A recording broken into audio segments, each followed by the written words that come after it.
Usha Patel garden and blog में आपका स्वागत है। मैं उषा पटेल, आपकी गार्डनिंग दोस्तों। कैसे हो? गुड मॉर्निंग, जय Shri Krishna and happy gardening. तो दोस्तों, आज हम बात करेंगे जड़ में।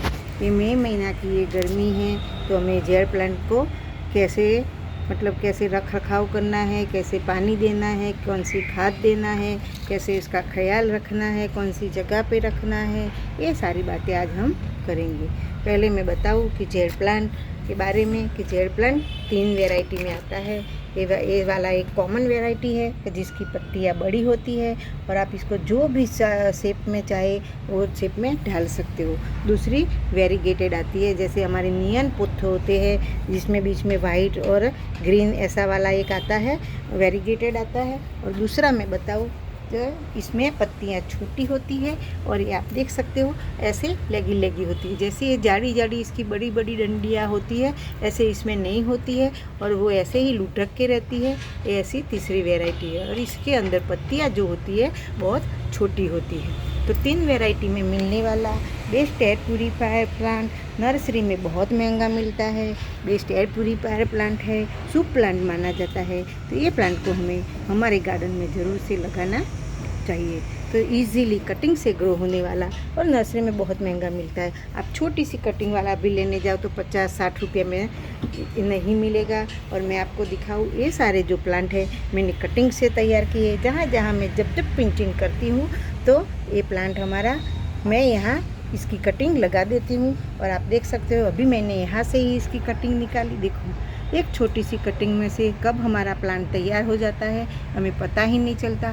तो इजीली कटिंग से ग्रो होने वाला प्लांट है। जब हम नर्सरी से लाए इस प्लांट को तो क्या ख्याल रखना है कि उसकी वेल ड्रेन मिट्टी बनानी है, क्योंकि एक ये सर्कुलर टाइप का प्लांट है। वो अपनी पत्तियों के अंदर पानी को स्टोर करता है और ज़्यादा पानी डालोगे तो ये प्लांट मर जाएगा। ऐसे गर्मी की मौसम में उसकी बहुत अच्छी सी ग्रोथ होती है और इसका खास ख्याल हमें रखना है कि ज़्यादा पानी नहीं देना है। चाहे कितना भी गर्मी हो फिर भी हमें उसका मॉइस्चर लेवल बना के रखना है, लेकिन इसकी मिट्टी को हमें कीचड़ नहीं बनाना है। कीचड़ बनाएंगे तो क्या होता है कि पत्तियाँ पीली होकर गिर जाएगी। आप देख सकते हो मैंने अभी इसमें से ही निकाली है ये एक कटिंग। तो आप देख सकते हो कितनी ग्रीन ग्रीन पत्तियाँ हैं और एक भी पत्तियाँ मेरी पीली नहीं पड़ी है। और ये छोटे से छोटे कटिंग से भी ग्रो हो जाता है। मैं दिखाऊँ आपको, ये देखो छोटे छोटे आप गमले में लगाओगे इतना बहुत खूबसूरत दिखता है। और आप इसका जो भी आकार, इसको पेड़ बनाओ, टोपियारी बनाओ, बोनसाई बनाओ, जो भी आप आकार में इसको ढलना चाहे वो ढल सकते हैं। और बहुत ही खूबसूरत दिखने वाला ये प्लांट है और कम देखभाल में चलने वाला। यहाँ देखो कितना छोटा गमला है और ये भी देखो, तो बहुत ही इजीली कटिंग से ग्रो होने वाला ये प्लांट है। सर्कुलर टाइप का प्लांट है तो ज़्यादा पानी डालूँगी। यहाँ भी देखो मेरे पास ये भी है, ये भी है, यहाँ भी है और यहाँ भी है।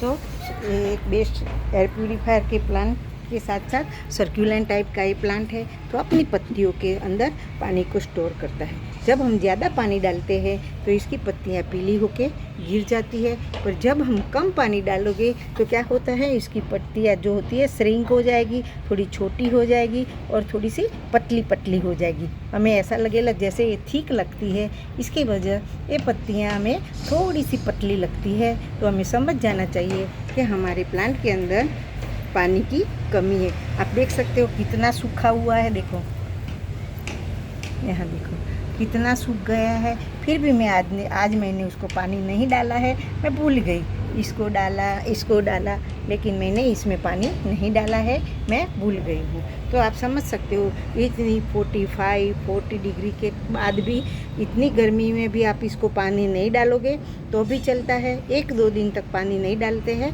तो भी चलता है। हमारे प्लांट में कोई दिक्कत नहीं आती है। अगर आपके प्लांट के अंदर आपको ग्रोथ नहीं हो रही है, नहीं आप देख सकते हो कि मेरे में, आप देखो जैसे जैसे मैं पिंचिंग करती जाती हूँ अच्छी सी नई ग्रोथ होती जाती है। देखो यहाँ पिंचिंग की, यहाँ पिंचिंग की, छोटी छोटी नई पत्तियाँ इसमें आती रहती है और एकदम से ग्रीन कलर है। तो इसके लिए हमें खास मैंने बताया कि नर्सरी से लाओ, वेल ड्रेन मिट्टी बनाओ और उसको खास पानी का ख्याल रखो, मॉइस्चर लेवल बना के रखो।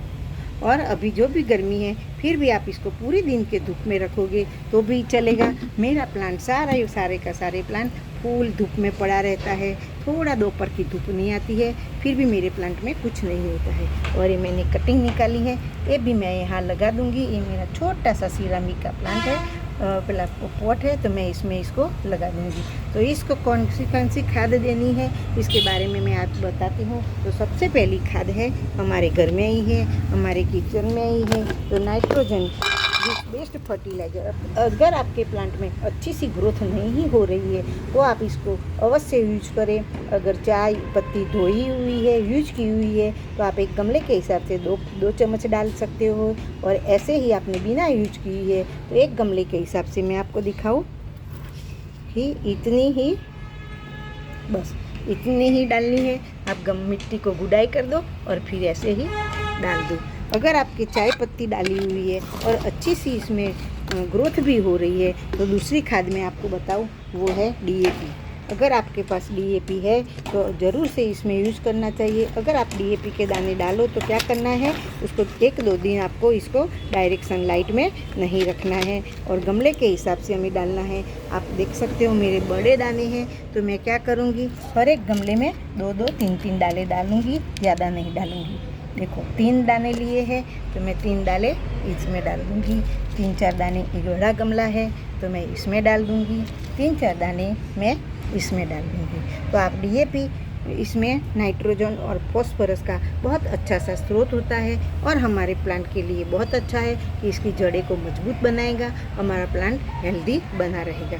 अगर इसके साथ DAP नहीं है और गर्मी है, आप डरते हैं DAP डालना नहीं चाहते हो, तो ये इसके साथ साथ मैं और भी बताऊँ कि एक है एप्सम सॉल्ट। एप्सम सॉल्ट भी इसके लिए बहुत अच्छा है कि इसको खाना बनाने में हेल्प करता है। आप इसको पानी में घोल के इसके ऊपर स्प्रे बॉटल से स्प्रे भी कर सकते हो और डायरेक्ट आप इसको मिट्टी में भी डाल सकते हो ऐसे ही, और फिर पानी डाल देना है ऐसे ही और ऐसे। और अगर एप्सम सॉल्ट भी नहीं है आपके पास तो मैं और एक बताऊँ कि नीम खली है मेरे पास। नीम खली के अंदर भी अच्छे से नाइट्रोजन और फॉस्फोरस की मात्रा होती है, तो वो भी हमारे प्लांट के बहुत अच्छा है और फंगस से भी बचाएगा, क्योंकि इस प्लांट में ऐसे कोई फंगल लगता नहीं है। तो कभी कभी मिलीबग दूसरे प्लांट में जब हमारा गुड़हल होता है, किसी और प्लांट के अंदर होता है, तो कहीं उसको साथ इसको भी लग जाता है। तो क्या करना है, वो भी एक अच्छा खाद है कि नीम खली के अंदर नाइट्रोजन और फॉस्फोरस की बहुत अच्छी मात्रा होती है। तो ये भी आप एक गमले के हिसाब से 1-1 चम्मच डाल सकते हो ऐसे ही। जब भी आप खाद देनी है, मुझे आपको दिखाना है इसलिए, जब भी आपको खाद देनी है पानी बंद कर दो, मतलब मिट्टी को सूखी कर दो और फिर आप अपने गार्डन में, मतलब अपने प्लांट में कोई भी खाद डालो। तो क्या होता है, जैसे हम भूखे और प्यासे होते हैं और हमें खाना और पीना मिल जाए तो हम कितना अच्छे से खा भी लेते हैं, खुश हो जाते हैं। ऐसे हमारे प्लांट को भी है, इसको पानी भी नहीं दिया, कब से हमने खाद भी नहीं दी है। तो जैसे ही मिट्टी सूखी होगी तो पानी और खाद मिलेगा, हमारा प्लांट अच्छे से सर्वाइव कर पाएगा, मतलब पूरा का पूरा खाना ऑब्जर्व कर लेगा और खा जाएगा। और देखो ये मैंने इसमें पीकॉक बनाया है, कितना खूबसूरत। चाहे आप कोई भी इसको टोपियारी बनाओ, पीकॉक बनाओ, कोई भी मतलब इसके टोपियारी बनाओ, ऐसे ऊपर से ऐसे बनाओ, जो भी आप इसको आकार में देना चाहते हो वो आकार दे सकते हो। खास वही याद करना है कि इसको मिट्टी को वेल ड्रेन मिट्टी बनानी है, कीचड़ नहीं बनाना है, मॉइस्चर लेवल बना के रखना है।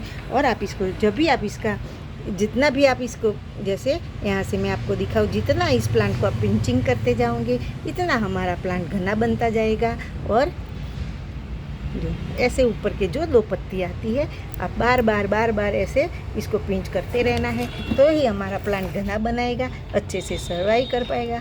और देखो, और आप इसको वैसे तो एक पत्ती से भी ग्रो हो जाता है, तो आप इसको ऐसे भी इसमें यहाँ डाल देंगे ना तो भी ये प्लांट तैयार हो जाता है थोड़े ही टाइम में, लेकिन थोड़ी देर लगती है। तो कहीं से भी एक छोटी सी कटिंग लेके आ जाओ और हमारे गार्डन में ऐड करो। यहाँ मैं आपको लगा के दिखाती हूँ। तो देखो मैंने यहाँ से इसमें से एक एक कटिंग निकाली और इसमें मैंने लगा दी। तो इजीली कटिंग से ग्रो होने वाला best air purifier plant suit plant माना जाता है। अपने गार्डन में ज़रूर से लगाइए। कहाँ से भी एक छोटी सी कटिंग मांग के ले आओ या नर्सरी से लाके अपने गार्डन में ज़रूर ऐड करो, और एक में से अनेक प्लांट कब बन जाएगा हमें पता ही नहीं चलता। और आप इसको नए नए आकार में ढालते जाओ। हमारे गार्डन में ढेर सारे आप मोर मतलब टोपियारी बनाओ, मोर बनाओ, बोनसाइन बनाओ, जो भी आकार आप देना चाहते हो वो देके अपने गार्डन को सुंदर बनाओ। तो इस गर्मी में जेड प्लांट को बहुत कम देखभाल में चलता है, तो कहीं से भी एक छोटी सी कटिंग लेके आ जाओ और अपने गार्डन में ऐड करो। तो चलो फिर मिलेंगे कुछ नए टॉपिक के साथ, तब तक बाय बाय, हैप्पी गार्डनिंग।